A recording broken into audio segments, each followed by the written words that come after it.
Hey neighbors, Jennah LeBruno-Pust here with Jennah's Neighborhood Home Team. If you're familiar with us, you know that we help people live, love, and grow in Central Florida. It's really important to us in our team that we help people maximize their money and protect their biggest asset, because that's ultimately what is going to create a foundation and a legacy for their family going forward and in the future. So I like to talk about some tips here and there that you can implement in your life and just overall educate yourself in what's going on in the real estate market and how to become more profitable and wealthy in the long run.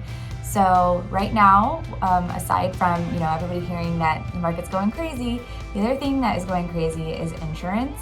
Our insurance rates are going sky high in Florida because a lot of carriers are dropping us. We have a lot of storms here. We've had a lot of hurricanes hit various places within the state within the last couple of years, and the insurance companies are just pulling out of the state altogether and not writing new policies for homeowners.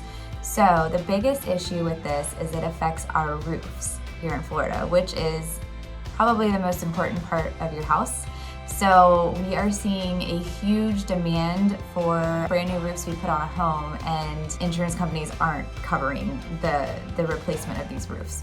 So there's a lot of different ways that we approach this in the real estate sales process. As a buyer, if you see that the roof is over 15 years old, we're going to have issues on inspection, and we're going to have issues in getting it insured to be able to close on the home.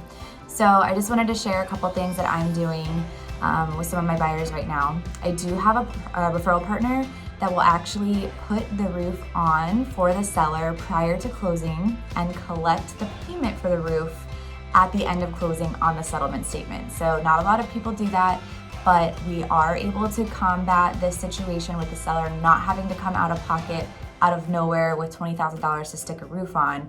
So I do have a solution for that.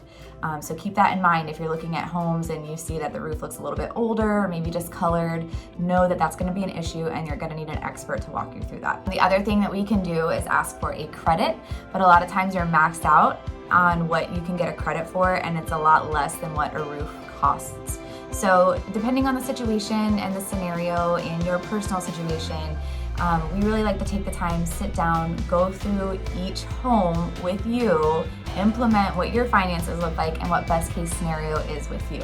So if you're a home buyer or a home seller, put roofs at the top of your list of concern over paint, over cabinets, over upgrades and flooring, because it's going to be the most expensive thing to fix and the biggest hurdle you're going to go through when you're trying to buy the house. So if you've got questions or anything like that, please reach out. Feel free to subscribe to our channel, hit like, hit share. We have great tips and information that we just want to share with our community. Thanks, guys.